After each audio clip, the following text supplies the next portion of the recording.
very warm welcome back to the Gimme a Whole Year Wrestling podcast. Today is a very special episode. We are not reviewing the entirety of NXT Takeover and or our reactions to it or anything like that, but something happened on NXT Takeover that's very important to our review series, which is the NXT UK reviews. If you have found this video by trying to watch the Pete Dunne and Walter match, probably, and gone, oh, it's two guys talking. Get that network, you cheapskate. But we'd love to have you here. So yeah. Subscribe to the channel, hit the ring bells. We cover a full review of each NXT UK episode. So and it's really good. It's a really good show. You should watch NXT UK as well as man. this. Or, just put us on the car stereo so you don't have to watch NXT UK if you don't get a chance. Yeah. You can do whatever you want, man. Watch that, then watch this. Absolutely. Take some time off. Put your feet up. Listen to us talking. Just relax. Pete Dunne versus Walter. We are talking about. Yes. Let's go into our feelings on the match going into it. I think we was both extremely upset going into it that this was happening. First of all, of a WrestleMania weekend out of the country. Yeah. Out of the NXT UK brand on NXT. We was also upset because we had a feeling that Pete Dunne wasn't going to make it out, defend that title. Yeah. Our fears were realised, guys. Yeah. Spoiler alert, Pete Dunne lost the title. And I just sort of feel like the build-up within our sort of NXT UK brand hasn't built this up enough. And this was a perfect opportunity to have some sort of faulty finish. They even teased it on NXT UK episode 37, where Jordan Devlin was teasing interrupting the match or watching very closely. I'll be keeping a close eye on it, and I thought, that could just be maybe what we're gonna get that's gonna interrupt the match, that's gonna keep the feud extended or whatever. But the guy I wanted on probably a personal level to take that title from Pete Dunne wasn't Walter, because Walter doesn't need it. No. It would have been someone like Jordan Devlin, I think, would have been great to have taken that title. It wasn't going to happen, and doing nothing with Joseph Connors. But down the line, keep it on Pete Dunne for a while. Yeah, there's story there at least. There is. And so going into this, that's how we sort of felt. We've sort of explained that a couple of times in the reviews. Great match. Yes. Really great match. Especially if you watch it by itself and not with the rest of Takeover. Takeover has become very flippy and a showcase of showboats and all that sort of stuff. Lots of kickouts. That's great. It's cool. And it's really fun. I love NXT. I loved this Takeover, actually. I loved it, yeah. I loved it. This match felt a lot more grounded than the rest of the match, with not as many big spots. The storytelling was incredible. And again, if you go watch it outside of that, it just didn't. It feels quite out of place, doesn't it? It felt out of place, yeah. And then they had the women's match afterwards, which seemed quite rushed, but they got all these spots in really quickly. Yeah. Whereas this was a brawl between two big guys. The whole fighting between the going for the fingers and the chops was great. There was some really good stuff in it. So I'm going to do our rundown of the match as we normally do in these reviews, and Ollie's going to interject with his stuff when he wants to, and then we'll talk about the match afterwards. So again, if you haven't already liked the channel, and let us know what you think down below, man. I mean, that really helps us out. Conversation liking the is video always helps us out as well. Good. If you want to watch more stuff, subscribe, hit the ring bell. Ding, ding, ding. And Facebook and Twitter and Instagram. All that social media stuff. I posted a really good meme. Did you? Raw, yes. It was, do you know the Bray Wyatt? Gobbledygooker thing? I said it was the illegitimate love child of gobbledygooker in soccer. I did see that. It was a very good meme. I did see that, yeah. Enjoy. Cool. Rock and roll. It starts off with Dunne unable to overpower Walter. Every face-off between the two in the ring felt absolutely massive. It felt like a massive deal. And Dunne's constantly going for the fingers whilst Walter's going for the chop all the way through the match. At the start, they were managing to avoid that a lot, and then it just becomes constant chops and finger breaking, and it's great. It's a great story. Pete Dunne, he sold Walter's chops so well. Like, every time he got a chop, it wasn't just like a hand cannon, wasn't it? It was like, I'm crippled. Yeah. For a second, my whole body is folded up and I've gone down. And that was great by Pete Dunne. And that's what made the match so good, I think. Yeah. Pete Dunne's selling was insanely good. Yeah. Dunne managed to leapfrog. Oh no, Walter managed to leapfrog Dunne on the ropes, which got a wow from the crowd.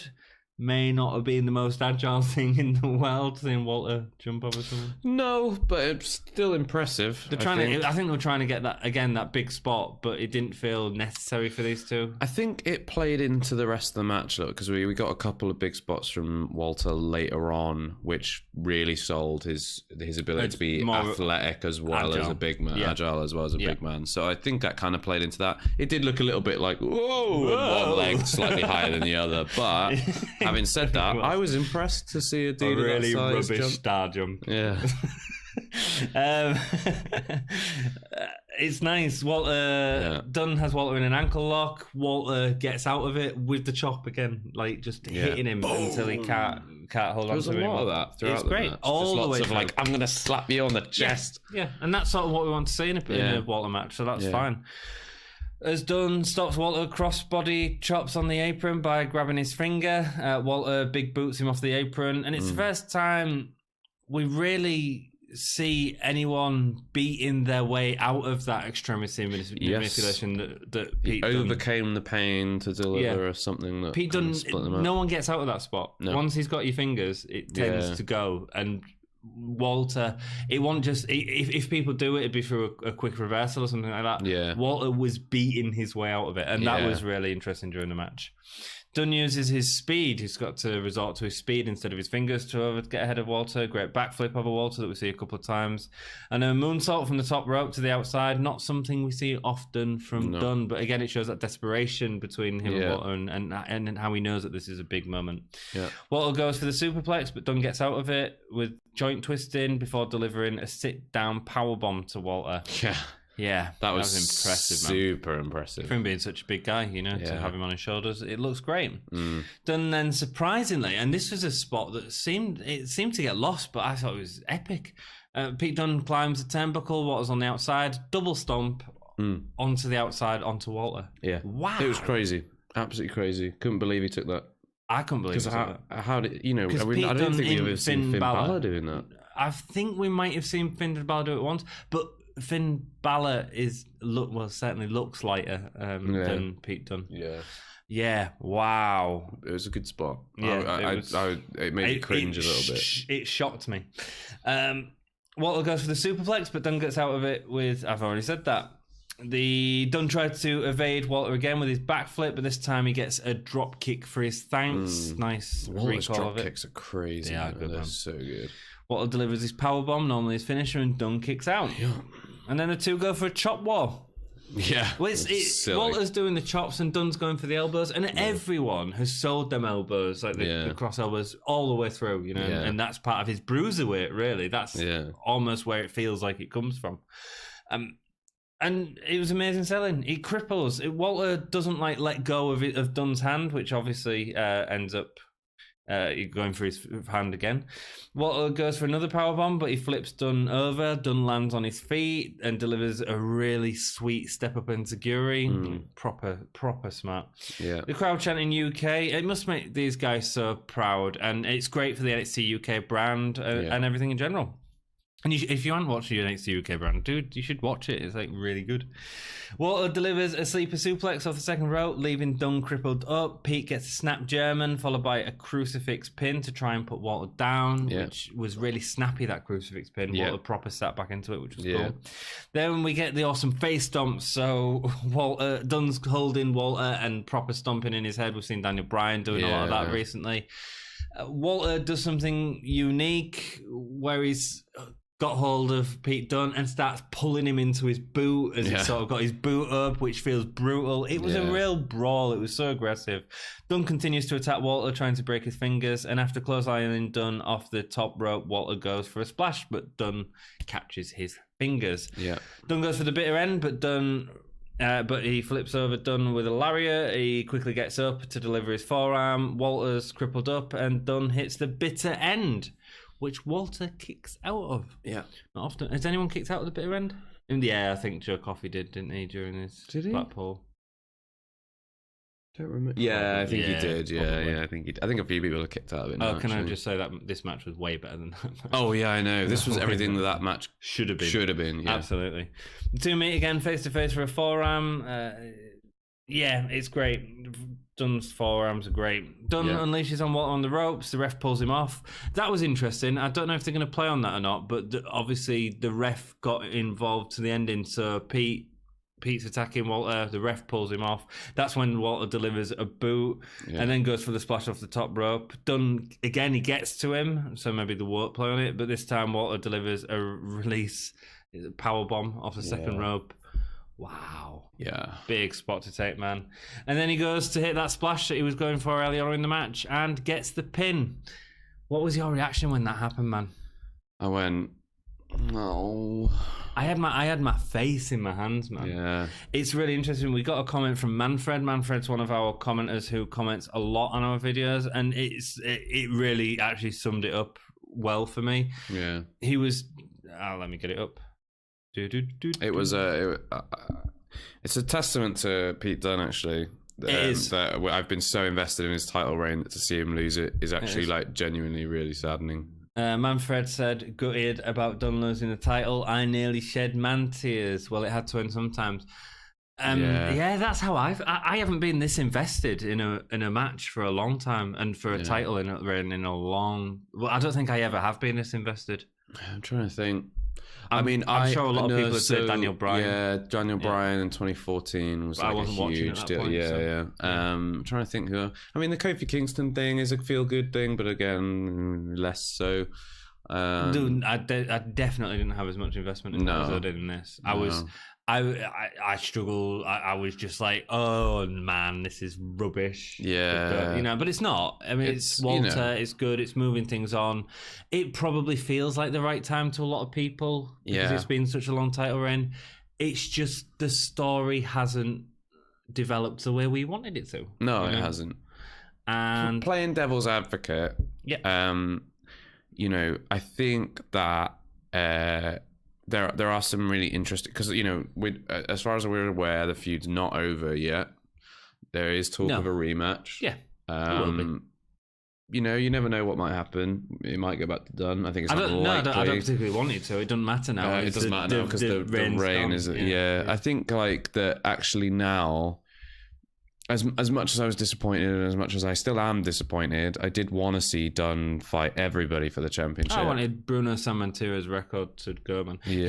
If you look at the people that, and I've talked about this a couple of times in our series, if you look at the wrestlers who have had the longest title runs in WWE, I think it's with men heavyweight title, but anyway, it's like Bruno Sammartino, Bob Backlund, I think Hulk Hogan, Bruno Sammartino's second reign, which was still like 2,000 days. Pedro Morales is number 5. And the next one is CM Punk. Now, Dunne's title reign was longer than that CM Punk run, yeah. So, I mean, he was up there, in terms of skill. I suppose this is the thing, right? It's like a title reign is great. Yeah. It is really, really good. But actually, they put more focus on the number of titles that you win and on the number of title reigns you've had quite often. They made a huge deal about Johnny Gargano becoming the first ever, triple crown for NXT. Yeah. Because he'd won all 3. They make a big deal about Ric Flair's record and John Cena's kind of chasing with that 16 time, which number. Isn't actually, he's way more than that. But there's all that kind of talk about, oh, I'm a 16-time champion or whatever. He goes, well, I know. But I suppose the important thing is the moments. Even if Becky Lynch loses the Raw Women's and SmackDown Women's Championships next week, she will never not have won them at WrestleMania. Yeah. In the main event. So I guess, that's, I suppose, the way to look at it. And is that a long title reign, it's good, but it maybe Pete Dunne up to Raw SmackDown. Maybe a match with Triple H now. Please, no. A match with Triple H is great. I just don't want to see it.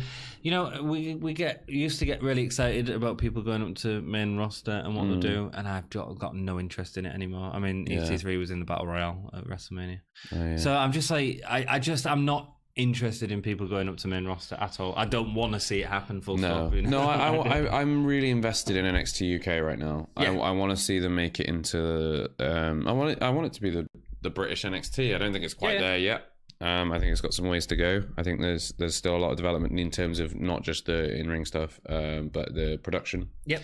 But it's definitely getting there. It's definitely getting there. Definitely getting there. And the crowd, man, the crowd are so passionate. And in the same way that NXT crowds are so passionate as well. It's a more fun show to watch for an hour than trying to drag yourself through Raw. 3 hours of Raw. Wow. You see, they're talking about doing 3 hours of SmackDown. Great. It's too much. So what does this mean going forward for Walter then? Who would you like to see him as a next contender, potentially taking a title? Because I think we can hot potato that title a bit now after such a... You think? Yeah, we can. I don't think so. I totally disagree. I think that hot potato in the title now will make Pete Dunne's loss of the title feel worthless. I think unless Walter has a decent reign with it and a dominant champion, what was the point in having him? When I say short, Pete? I mean like 3 to 6 months. Oh, I'd say that like a 6-month title reign is pretty decent, but I suppose it depends on how often your takeovers are. One episode a week. Yeah. I don't know. I don't want to see it hot potato now. I want to see. I want to see Walter hold it for a long time and have a new upcoming face win the title from him. And who do you want that to be? I'll tell you my pick for who I want to see a match with, and I think a takeover match would be great.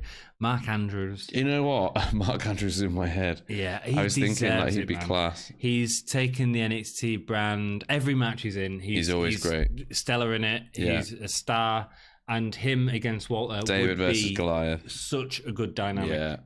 You know? Absolutely. Yeah. I'd like to see Mark Andrews on eventually NXT, being the one to dethrone him, definitely. On NXT TV, Walter can beat anyone, big guys. But I'd feed him Ligera, feed him Flash Morgan Webster, and build up to Andrews. Have him brutalize Flash Morgan Webster, which leads into the feud with Mark Andrews, giving him a real like, I hate you vibe for this. Not just I'm doing it for the title, but I'm doing it for my friend who you put in hospital or whatever. Do you know what I mean? Like, it'd be great. That would be a really good, and that'd be a really nice way to take the title off Walter, in my opinion. Yeah. And then Mark Andrews doesn't get a long title reign. Mark Andrews gets a day title reign, and John Devlin takes it immediately. Oh, yes. That's booking. If you've enjoyed the episode, please like and please check out our other videos if you enjoy it. We also do a Wrestling Rewind series where we review old episodes or old pay-per-views and stuff like that. Check it out. Cool. So thank you very much for watching. Keep it gay.